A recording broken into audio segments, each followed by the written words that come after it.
Hi everyone, I'm Chaim Sender, a data engineer at Peria Networks. Welcome to Iceberg and Chill, because you and your data are meant to be together. We often hear about the lakehouse architecture as a buzzword, but today I want to tell you a real engineering story. It's the story of how we moved from a legacy Hive-based system where we were constantly fighting fires to an Apache Iceberg infrastructure where we can finally just chill and let the data manage itself. So it's a tale of migration. Like any migration, it wasn't just about moving bytes from point A to point B. It was about changing our entire mindset regarding how data is managed. We were dealing with the classic Hive struggles, which I'm sure many of you are familiar with, slow queries, lack of transactional guarantees, and the constant fear of breaking downstream reports with a single bad write. So we knew we needed something better, and we decided to investigate Iceberg. So why Iceberg? For us, it boiled down to three things: performance, flexibility, and consistency. So with regards to performance, we needed to have a file skipping mechanism. We couldn't afford to scan gigabytes of data for a query that only needed a few megabytes. With flexibility, we wanted the ability to have schema evolution. In Hive, renaming a column, for example, is a nightmare. You have to rewrite an entire partition. In Iceberg, it's a very simple metadata update because in Iceberg, the column name is mapped to a column ID. So all you're really doing is changing the pointer from the column ID to a different name. So no rewrites of data are required. And consistency, we wanted asset guarantees. We need to be able to trust our data that if a job fails in the middle, the data shouldn't be half written. So Iceberg isn't new. It's been around for quite a few years now. It was battle tested at Netflix specifically to solve directory listing bottlenecks. The core concept to grasp over here is that Iceberg is a data set defined by a manifest list metadata and not the hierarchical directory structure. And that shift changes everything. So let's take a look at some of the differences between Hive and Iceberg. So Hive, as we said, is directory based. All right. If a file is located physically in the file system in a folder, it's visible in the table. Iceberg, on the other hand, is metadata based. If the manifest doesn't say the file is there, even if the file is physically present in the file system, as far as Iceberg is concerned, it doesn't exist. It's not visible. We have schema evolution, which we already mentioned, which is very limited and sort of clunky in Hive and requires table rewrites, whereas in Iceberg it's just a metadata change and doesn't require data rewrites. Partitionings, as we said in Hive, is static. It's part of the directory folder hierarchy. Whereas in Iceberg, it's part of the abstracted metadata. You have this advantage of hidden partitioning, which we'll talk about a bit later. And it helps with the pruning when a query plan is being formed before when you run a query. The result is that with Hive, the queries run more slowly because they prune at the partition level, whereas in Iceberg, it's much faster because you're basically pruning through lots of small metadata files as opposed to having to and basically you know which files in the file system you actually need before you even start opening them. So you only really have to open the files that are relevant to your query. Some other differences are that the ASTA transactions we said are in Hive or at the partition level. Whereas in Iceberg, you have snapshots where until you've committed your change, it's not visible to the user. So if a write operation fails in the middle, that's okay because no one's going to be able to read that data until the commit is successful. Yeah, just skipping down, use case, generally Hive has been used for batch processing legacy ETL workloads because of the advantages of Iceberg in terms of improved latency and the schema flexibility. It's more applicable to modern data lakehouse models and streaming and real-time analytics. So how does Iceberg actually work? So you can see over here in this tree structure that at the top we have an Iceberg catalog. In our case, in our migration, we chose to use the Glue catalog, but there are other options available. There's Project Nessie. You can even use the Hadoop file system. There are multiple options in terms of catalog. Basically, what happens is you have the catalog pointing to the current metadata pointer. It points to a specific metadata file, which lists the list of snapshots which are relevant to the table at a given point in time. The snapshot points to a manifest list, which is another file, which has within it a list of manifest files. The manifest files finally actually point to the data files, be they Parquet or Orc or Avro, whatever they are, which which are then relevant to the query that you're running. Why does this matter? Because as I said before, when you run a query, the engine will walk through this tree and prune out entire branches of data files before it even touches S3. And that's where the speed comes from. We're only accessing the files in the file system that are actually relevant to the query that we're running. So as part of our project of migration, we needed to assess various risks in the migration and mitigate for them. Among them, downtime and availability. Obviously, we couldn't turn off our business for a week while we did the migration project. These were production level systems, and we had internal reports based on them and external customers looking at data performance. We needed to be sure that on the day of migration, the moment we switched over to Iceberg, that the performance would be as good, if not better, preferably better than what we had in the existing Hive system. We couldn't spend weeks or months after the migration then tuning queries. Rollback strategy, absolutely important that if for whatever reason the migration failed, we needed to be able to immediately switch back over to Hive seamlessly with all the data up to date, and that the users wouldn't feel or notice any issues, there wouldn't be any discrepancies. So the way that we did that was we implemented this project using a parallel load migration, which obviously has a disadvantage of doubling storage and compute costs. So we needed to keep that window short, and that was something which we needed to monitor as well. Some other challenges were during the period of the migration project. Obviously, life doesn't get frozen while you're working on a project, and the business would continue coming to us with schema changes, adding fields to tables, etc., that we needed to do. So since we were loading data in parallel, both to Hive and and also to Iceberg, we needed to ensure that all these schema changes were reflected in both the Hive table and also in Iceberg. We needed to ensure that all of our tools that we use, Spark, Athena, I've got Remy over here. Obviously, that's also applicable. In our case, we actually use Snowflake, but you need to be sure that all of the tools that you use are able to access Iceberg with fully supported and correctly configured, that you can read and write without any issues, be they performance or data integrity, whatever it is. So that you need to be sure of that. Another big one was operational complexity.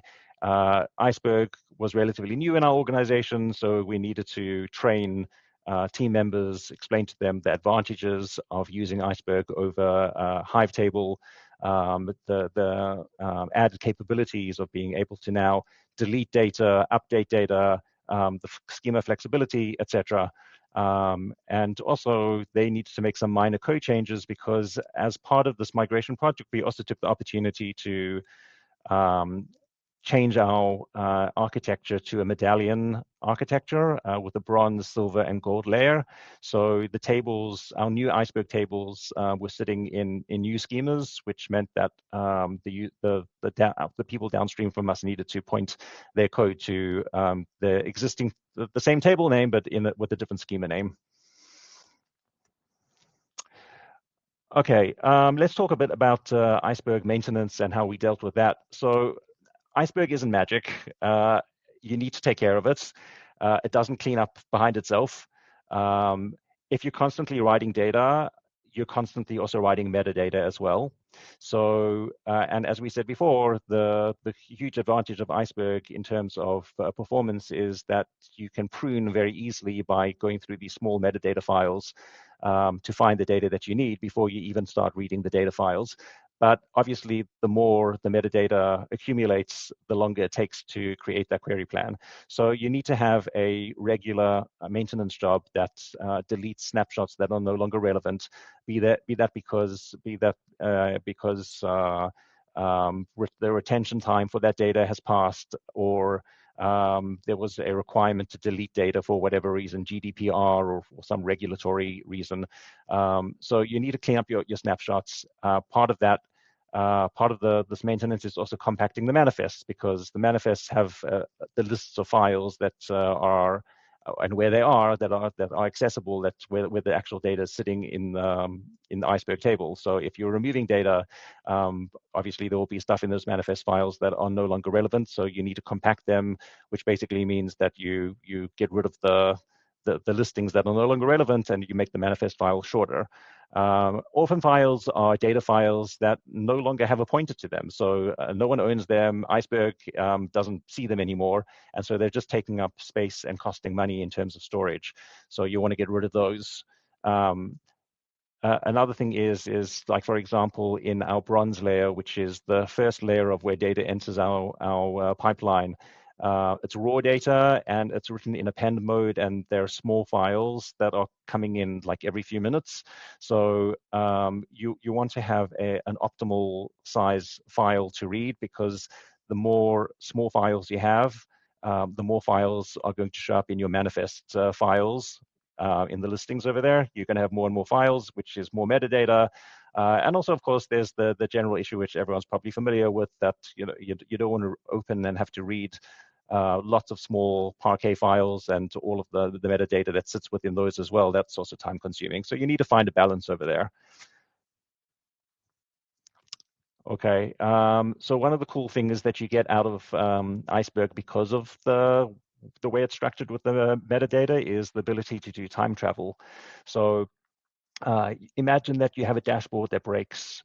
Instead of guessing what changed, you can query the table as of a certain point in time. So you can look at the data as it was, what the table looked like 24 hours ago, and then look at it how it is now, and you can try and work out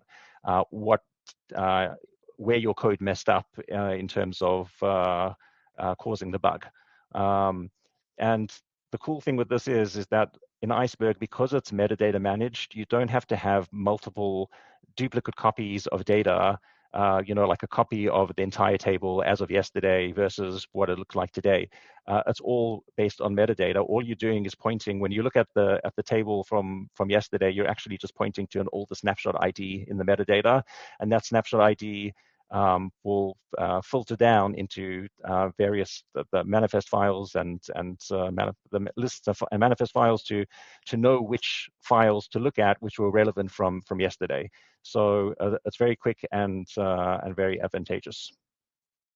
You can also very quickly revert a table to its valid previous state without having to do all sorts of weird and complex restore procedures.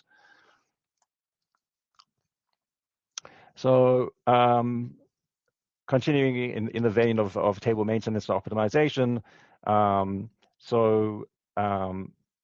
we built a custom Spark script to automate this. As I mentioned, we have the three-layer Medallion architecture. So we have a different retention policy, obviously, for our raw data in the bronze layer versus the silver and gold layers, where we aggregate the data and enrich it, and there's historical data there.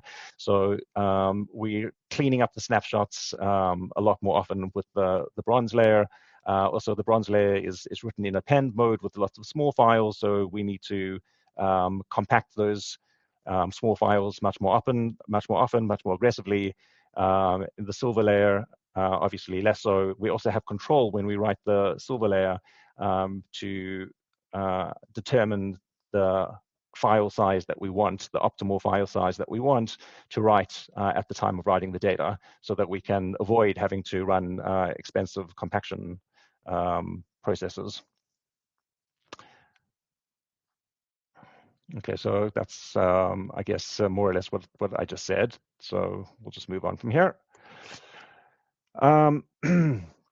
So when we did this migration, we had way too many tables to start migrating by hand and rewriting DDLs for all of the tables that we needed. So what we did was we automated this by using the Glue API to scan our Glue catalog. We generated create table statements, which were Iceberg compliant create tables DDLs based on the existing Hive tables in the Glue catalog.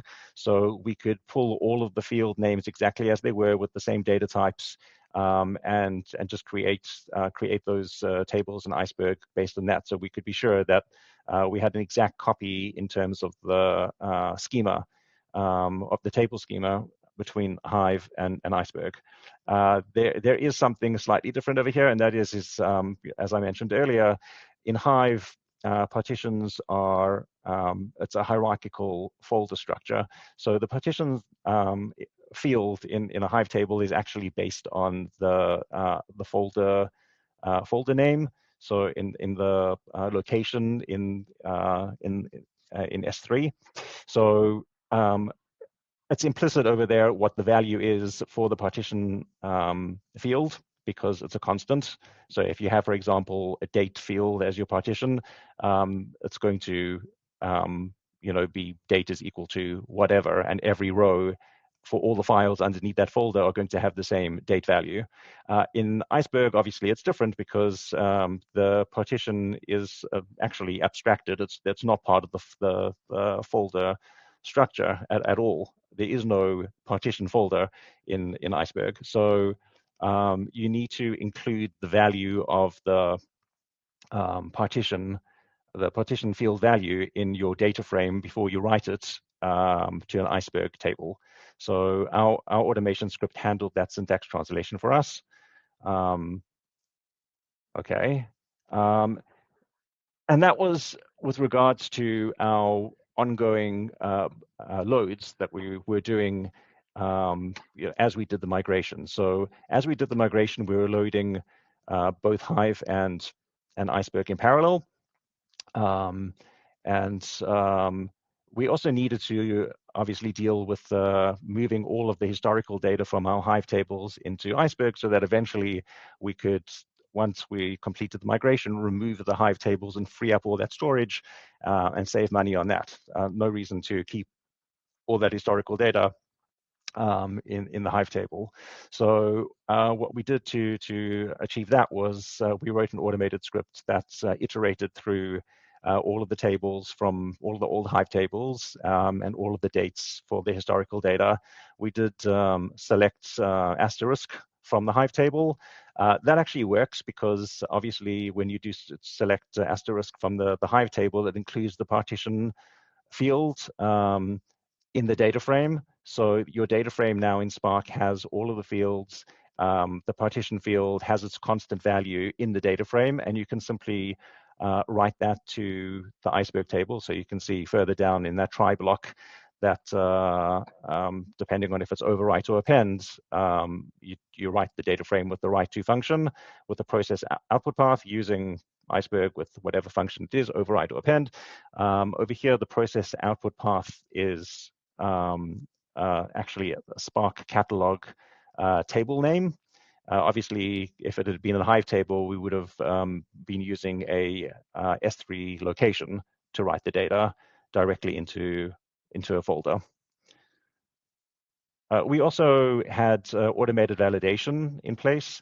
So every load of data, we validated row counts and partition counts and key metrics were checked after every load to ensure that the data had been copied over exactly correctly from Hive to Iceberg and that there were no misalignments. We also checked that there were no gaps of dates So that if there'd been a failed load or something like that, that we didn't accidentally skip a day somewhere, we didn't want to have discover down the line that we were missing like 2 days in February 2022 or something in the historical data. So validations are key and extremely important in a migration.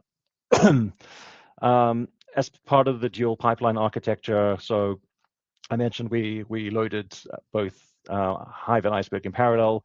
The way we did that was we defined in a YAML file the type of load that we were performing on a table. Effectively, we support writing to either Iceberg or to Hive, or we could define it to write to both. Excuse me. And so in this case, during the migration process, we wrote to both. Once we finished the migration, we obviously turned off the Hive components so that tables weren't loading to Hive anymore, but we retain the ability in our code to be able to write to a Hive table if we want to. There are other teams within our organization that aren't using Iceberg, so if we need to write data for them and they need it to be in a Hive format, we can do that as well. So a good move is to, if you're going to change your code, is to retain the ability to to write to the old format as well. Sorry.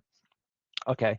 Something which is critical is to understand you can't just copy all of your data files from S3 from your Hive table folder into an Iceberg table, because as we mentioned, the Iceberg table is managed by metadata. So you can copy all those files over, but Iceberg doesn't have a clue that they're there. If they don't appear in the metadata, they're invisible. So the way we approached that was, as I showed before, you need to use an Iceberg writer in a Spark job or whatever you choose that registers the file as it writes it in the metadata in the manifest, and so that's why we chose to use the data frame approach in Spark. Also, another advantage of doing it that way is you can also set a write time property to ensure that the files are written with the size that you have calculated to be optimal. And that avoids, immediate fragmentation and having to run compaction straight after you've written the data.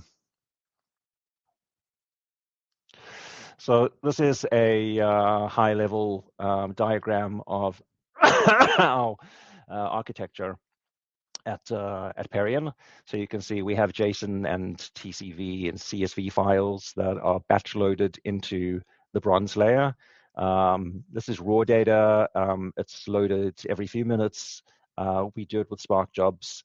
Following on from that, we aggregate the data into the silver layer, which where it's filtered, cleaned, enriched, augmented. Here we have more control over the size of the files, and we write them, to relatively large size, like 250 megabyte files. And the retention obviously is much longer. This is historical data. The same goes for the gold layer, which is a even further level of aggregation. What's cool over here is you'll see that the data is accessed by our internal BI system, which is Tableau, sitting on top of Snowflake, and our external customer-facing BI application called Center, which is on Postgres. But both of them, although they're the ones using Spark and others using Athena, they're both accessing Iceberg tables without any issue. So there's the versatility and the flexibility of Iceberg. You can plug in any engine practically. We're also using ClickHouse as well. You can plug in ClickHouse. You can plug in Snowflake has support for reading external tables in Iceberg. Dremio, it's super easy in Dremio. So it's super versatile and flexible, and that makes it a really good choice. Okay, so we had a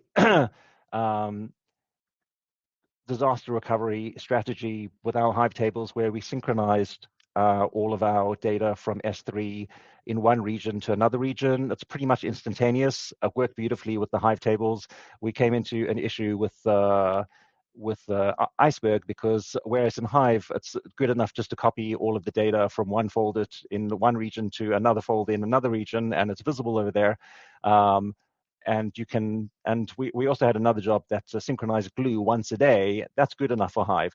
But with Iceberg, the metadata needs to be updated every single time you write any data at all. The metadata is updated. So if glue's not updated, you're not actually looking at the latest snapshot. So in order to resolve that, we implemented scripts using the Glue API to avoid having to run this Glue synchronization after every single change to a table, which is expensive and takes time. Instead, after every load, we simply write the metadata location URI from the table parameter. So using Glue API, we can see for each table what is the latest metadata file location, and we write that to a flat file in S3, and that is synchronized almost instantaneously from our production region to our DR region. If we have to ever do DR, we can very simply just go in the DR region. We can just go into Glue over there and update the table to point to that location, which has been copied over in that flat file. So that's how we got around that.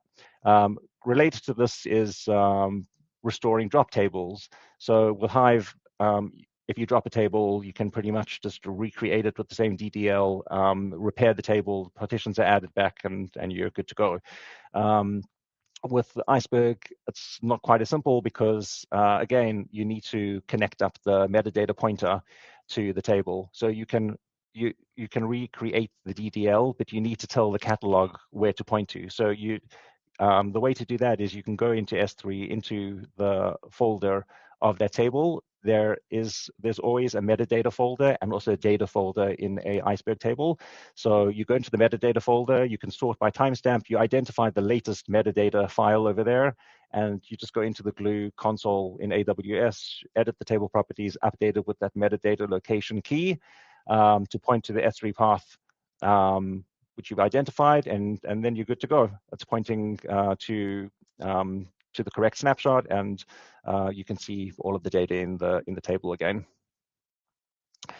This is just a short piece of code that shows that what we did with what I just described. It grabs the metadata location from the prod glue catalog, saves it to a flat file in S3, and that file is replicated to the DR region. And in a disaster, our recovery script just reads that flat file, tells the DR catalog, point to this metadata file that's in the flat file that we've created, and that ensures that our DR is byte for byte identical to prod. That's it, folks. So thank you for listening.